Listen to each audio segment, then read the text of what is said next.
दक्षिण पूर्वी यूरोप के देश सर्बिया में 8 महीने पहले एक रेल हादसे के बाद शुरू हुआ छात्र आंदोलन इस कदर उग्र हो गया है कि अब वहां सीधे सत्ता परिवर्तन की मांग होने लगी है।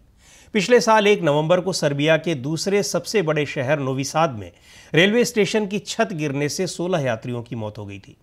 सरकार ने इस हादसे को बड़ी त्रासदी करार दिया, लेकिन आम जनता ने इसे तमाम सरकारी विफलताओं की सूची में एक और विफलता के तौर पर लिया। सरकार के खिलाफ भ्रष्टाचार और मामले को दबाने के आरोप लगने लगे। गुस्सा बढ़ा, पूरे देश में छात्रों ने विरोध प्रदर्शन शुरू कर दिए। महीने भर के भीतर ये विरोध प्रदर्शन देश के 400 छोटे बड़े शहर और कस्बों में फैल गया, जिसमें लाखों लोग हिस्सा लेने लगे। 8 महीने बीतने को हैं, लेकिन ये विरोध कम होने का नाम नहीं ले रहा है। रेल हादसे से निकली विरोध की चिंगारी अब बगावत की आग में बदल गई है। हजारों छात्र राष्ट्रपति अलेक्जेंडर वुचिच को हटाने के लिए सड़कों पर उतर आए हैं। विरोध प्रदर्शन और उन्हें दबाने की कोशिशों के चलते दक्षिण पूर्वी यूरोप के इस देश में इस समय लगभग वही स्थिति दिख रही है जो करीब 1 साल पहले बांग्लादेश में थी और उससे पहले श्रीलंका में। प्रदर्शनकारी तख्ता पलट के नारे लगा रहे हैं, जिसकी वजह से पुलिस और प्रदर्शनकारी छात्रों के बीच हिंसक झड़पें हो रही हैं। सर्बिया के तमाम शहरों में गृह युद्ध जैसी तस्वीरें देखने को मिल रही हैं। प्रदर्शनकारी इसे आज़ादी की लड़ाई बता रहे हैं और राष्ट्रपति वुचिच को सत्ता से हटाने का संकल्प दोहरा रहे हैं।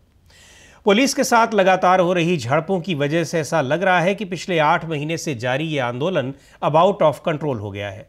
राजधानी बेलग्रेड में शनिवार रात सरकार विरोधी प्रदर्शनों के बीच माहौल तब और तनावपूर्ण हो गया जब राष्ट्रपति अलेक्जेंडर वुचिच के समर्थन में भी हजारों लोग जुट गए। देश भर से राजधानी पहुंचे समर्थकों की भीड़ एक पार्क में इकट्ठा होने लगी। कुछ ही दूर पर संसद के बाहर पुलिस और सरकार विरोधी प्रदर्शनकारियों की भिड़ंत हो रही थी। तभी सरकार समर्थक भी विरोधियों से भिड़ने लगे और स्थिति बहुत ज्यादा बिगड़ गई। बड़ी मुश्किल में पुलिस ने स्थिति को नियंत्रित किया। सैकड़ों लोगों को पुलिस ने हिरासत में लिया। पिछले 8 महीने से लगातार हो रहे इन विरोध प्रदर्शनों ने वुचिच की सत्ता को हिला दिया है। हमें चुनाव चाहिए के नारे लगाते हुए राजधानी बेलग्रेड की कई सड़कों पर भीड़ ही भीड़ दिख रही है। दूसरे शहरों में भी प्रदर्शन हो रहे हैं। वुचिच पिछले 1 दशक से सत्ता में है और अब उनकी पहचान एक तानाशाह नेता के रूप में होने लगी है। उनके विरोधियों का कहना है कि राष्ट्रपति वुचिच लोकतंत्र को कुचल रहे हैं। उन पर आरोप है कि वो रूस और चीन से नज़दीकी बढ़ा रहे हैं और विरोधियों का दमन कर रहे हैं। वुचिच का राजनीतिक सफर युगोस्लाव युद्ध के दौरान एक अति दक्षिणपंथी नेता के रूप में शुरू हुआ था। 2014 में वो पहली बार देश के प्रधानमंत्री चुने गए और 3 साल बाद राष्ट्रपति बन गए। 2022 में उन्होंने संविधान में कुछ इस तरह बदलाव कर दिया जिससे वो आगे भी राष्ट्रपति बने रहे। राष्ट्रपति ने सारे अधिकार अपने हाथ में ले लिए हैं, जिसमें कार्यपालिका और न्यायपालिका के कई अधिकार शामिल हैं। अब राष्ट्रपति वुचिच ही तय करते हैं कि सर्बिया में कब सरकार बदली जानी चाहिए और कब नए चुनाव होने चाहिए। यही नहीं, राष्ट्रपति ही तय करते हैं कि न्यायपालिका किसी के खिलाफ मुकदमा चलाए या नहीं। विरोधियों का आरोप है कि राष्ट्रपति वुचिच ने चुनाव संबंधी कानून और मीडिया को भी अपने नियंत्रण में कर लिया है।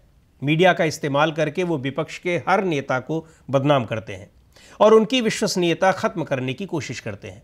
इन्हीं सब की वजह से वो लगातार सत्ता में बने हुए हैं और आगे भी बने रहना चाहते हैं। हालांकि अलेक्जेंडर वुचिच तानाशाह होने के आरोपों का खंडन करते हैं और दावा करते हैं कि उन्होंने सर्बिया को पहले से बहुत बेहतर बना दिया है। इन सब के बावजूद सर्बिया में पिछले 10 साल से किन्हीं न किन्हीं वजहों से विरोध प्रदर्शन होते आ रहे हैं और इनकी सबसे बड़ी वजह है सरकार के खिलाफ भ्रष्टाचार के आरोप और राष्ट्रपति की तानाशाही। सर्बिया दक्षिण पूर्वी यूरोप के बाल्कन इलाके में है और इसकी सीमा कई देशों के साथ लगी हुई है। ये देश हैं Bosnia Herzegovina, Croatia, Hungary, Bulgaria, north Macedonia, Montenegro, Romania और कोसोवो। कोसोवो को तो सर्बिया अपना ही हिस्सा मानता है। 14वीं शताब्दी से लेकर 17वीं शताब्दी तक सर्बिया के तमाम हिस्से तुर्की के ओटोमन साम्राज्य से घिरे हुए थे। 19वीं शताब्दी के आखिर में सर्बिया अलग देश बना। प्रथम विश्व युद्ध के समय बाल्कन क्षेत्र के तमाम दूसरे देशों के साथ सर्बिया भी युगोस्लाविया गणराज्य में मिल गया। दूसरे विश्व युद्ध के बाद युगोस्लाविया एक कम्युनिस्ट देश बन गया, जिसके तत्कालीन सोवियत संघ के साथ बहुत करीबी रिश्ते थे। लेकिन 1990 के दशक में सोवियत संघ की तरह युगोस्लाविया में भी एक भयानक युद्ध के बाद विघटन हो गया। सदियों से चले आ रहे राजनीतिक सत्ता संघर्ष की वजह से सर्बिया में लोकतंत्र की जड़ें कभी मजबूत नहीं हो पाईं। किसी भी सरकार ने न तो लोकतंत्र कायम करने की कोशिश की और न ही लोकतांत्रिक संस्थाएं बनाने की। ये बात अलग है कि यहाँ प्रधानमंत्री भी हैं और राष्ट्रपति भी, और इनके लिए चुनाव भी होते हैं, लेकिन मनमाने तरीके से। और उसी मनमाने तरीके को खत्म करने और लोकतंत्र कायम करने की मांग को लेकर अब छात्र आगे आए हैं।